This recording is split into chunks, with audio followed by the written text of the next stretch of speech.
Salut les amis, j'espère que vous allez bien. Bon, aujourd'hui vidéo un peu moins joviale, je vous avoue, on a eu le crash du bac juste derrière moi. Le dernier qui a été lancé, je suis dégoûtée. Pour la petite histoire, dimanche il y a 3-4 semaines, on part 1 heure, on rentre à l'appart et là une odeur de brûlé mais de partout. Donc panique à bord, on part vite voir dans la cuisine s'il y a quelque chose, on voit qu'il n'y a rien, chambre il n'y a rien, salle de bain il n'y a rien, donc ça provient forcément du salon. On fait le tour de la télé, rien. Des prises électriques au niveau du bac, on voit qu'il n'y a rien qu'à surchauffer.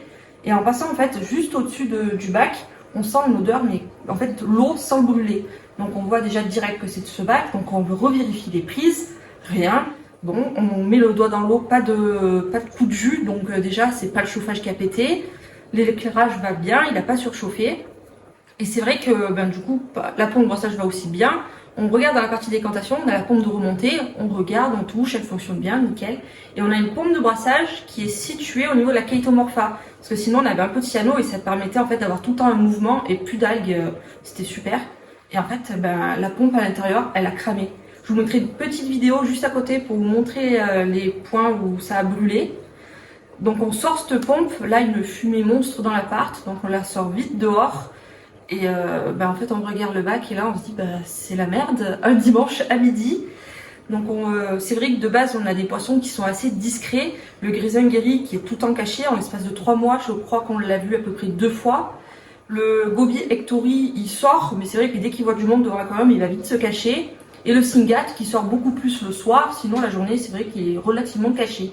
Et là les 3 poissons dans chaque coin du bac sortis. Donc on s'est dit là il y a problème dans le potage. On a vite pris une boîte pondoire qu'on a mis dans le second bac. D'ailleurs, heureusement qu'on avait le second bac. On a pêché les poissons, on les a mis là-bas. On a récupéré tout ce qui est détritivore, les escargots, il y avait quoi, le Bernard l'ermite aussi, les étoiles de mer, enfin tout. On a tout transvasé. Donc aucune perte au niveau de ce vivant-là. Donc ça c'est chouette. Et les coraux, on les a laissés du coup. On a vite appelé un peu tous nos contacts pour les embêter, pour savoir qu'est-ce qu'on devait faire, parce que vraiment c'était panique à bord. Je connais personne à qui c'est arrivé. Ils nous disent vite de faire un gros changement d'eau. On n'avait pas de sel Red Sea, parce que de base il est sur du sel Red Sea, mais on avait un gros seau de sel Arca. Parce qu'Arca nous avait envoyé un joli colis au début de notre chaîne pour nous soutenir. D'ailleurs je les remercie. Donc on a vite fait préparer de l'eau, fait un gros changement d'eau dans le bac. On a attendu 24 heures et l'eau, une odeur mais toujours impressionnante. Donc on a décidé de prendre tous les coraux, de les transférer dans notre bac. Sur les coraux, on a eu quelques pertes. Il me semble qu'on a eu un échino qui n'a pas survécu. On avait un euphiglap qui avait 4 grosses têtes. Sur les 4 grosses têtes, il n'y en a qu'une seule qui a survécu, donc c'est plutôt cool. Et on avait un euphilia nugget qui est dans ce bac. Il est pas très bien, mais il est pas mort. Il sort ça de polype, il y a un petit bout, mais c'est toujours pas ça. Donc on verra avec le temps. Et sinon, en fait, tout le monde va plutôt bien, donc c'est cool. On a un autre filia qui était dans ce bac qui va super bien. On a les trachis qui vont super bien. C'est vrai que dans ce bac, il était plus adapté à eux au niveau paramètres. Et là, un peu moins, donc ils sont plus refermés. Mais ils vont super bien quand même, donc c'est cool. Déjà, bon, c'est super. Mais bon, dans les tragédies, il y a toujours une deuxième qui suit. Et là, la boîte pondoire qu'on avait mis avec les poissons pour pas qu'ils se mélangent dans le bac, elle tombe dans le bac. Donc, oh là là, vite. On voit que le goby, du coup, hectori, c'est un poisson qui est très vif, part vite direct dans le bac. Donc déjà, il finira dans ce bac, c'est sûr. Le jour où on veut l'enlever, il faudra soit qu'on arrête le bac, soit qu'on déménage. Le goby grisingueri, pareil, il est parti. Depuis, on l'a jamais revu. Après, avec le nombre de cachettes qu'il a dedans, ça m'étonne même pas. Donc c'est pareil, le jour où on voudra le revoir, à mon avis, ce sera quand on videra le bac. Et il n'y a que le singat qui est resté dans la boîte, donc ça c'est plutôt chouette.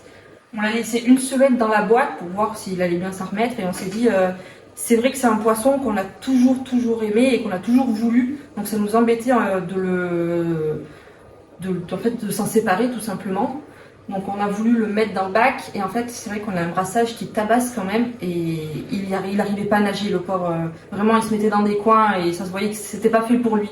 Donc on l'a vite pêché, remis dans sa boîte et on a une personne qui habite dans le coin qui l'a récupéré. Ça c'est super cool parce qu'il a une femelle et moi c'était un mâle. Donc du coup il va avoir un petit couple et puis je pense qu'il peut que s'éclater dans son bac, il a l'air vraiment chouette. Donc bon, on est dégoûté en même temps de ne plus l'avoir mais on se dit qu'il est parti dans une chouette famille donc ça nous fait relativiser. Donc du coup le bac, On l'a relancé là il y a quelques jours, le temps que le sel se dissout correctement, tout ça. Maintenant, on va pouvoir installer les roches. Par chance, je pense qu'il y a 1 mois et demi avant que le bac crache, j'avais acheté 20 kg de pierres Arca pour pouvoir en rajouter dans la décante pour avoir encore plus de support bactérien. Et j'ai dû en utiliser peut-être 4 kg, quoi. Donc il me restait beaucoup de pierres. Donc on va pouvoir réutiliser toutes les pierres qui me restaient et elles sont vraiment chouettes. Elles sont super poreuses, poussiéreuses, il faudra les nettoyer forcément, mais vraiment belles. Il y a de beaux morceaux, il y a de quoi se faire un beau décor, donc ça c'est cool. Et au niveau du sable, on en rajoutera beaucoup plus tard, je pense. Pour l'instant, on ne sait pas trop si on va en mettre ou pas. Donc pour l'instant, on va aller nettoyer les pierres ensemble et les mettre. Allez, c'est parti.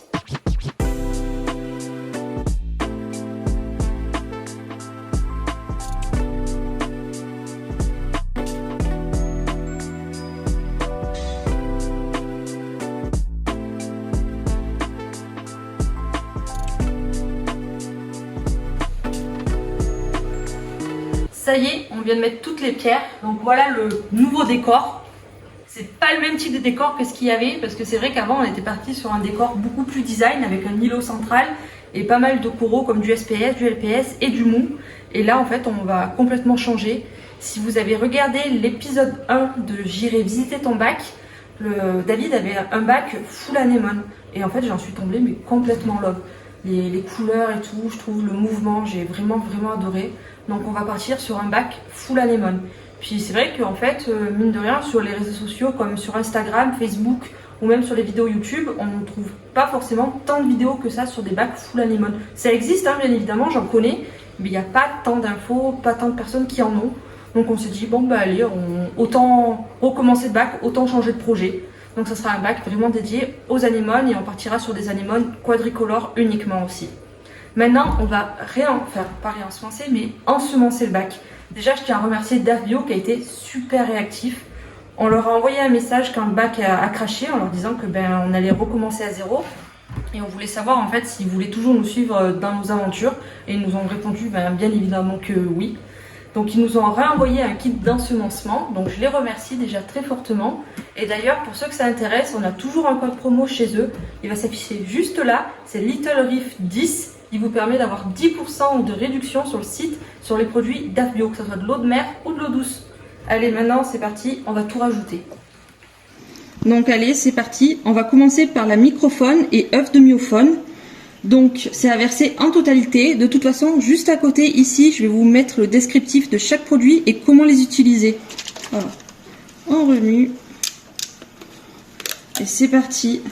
C'est le début du bac.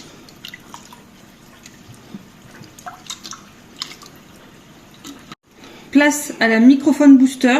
Donc c'est 10 ml par tranche de 100 litres et c'est à 2-3 fois par semaine.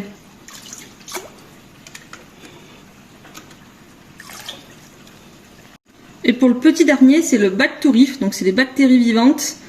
C'est conseillé 1 ml par tranche de 100 litres et à mettre tous les matins. Ça y est, le bac il est officiellement lancé, je suis euphorique, je suis trop contente. C'était super triste d'avoir un bac vide dans la maison, j'avais l'impression qu'il manquait quelque chose en fait. Sur ce, j'espère que du coup la vidéo vous plaira, que le décor aussi va vous plaire.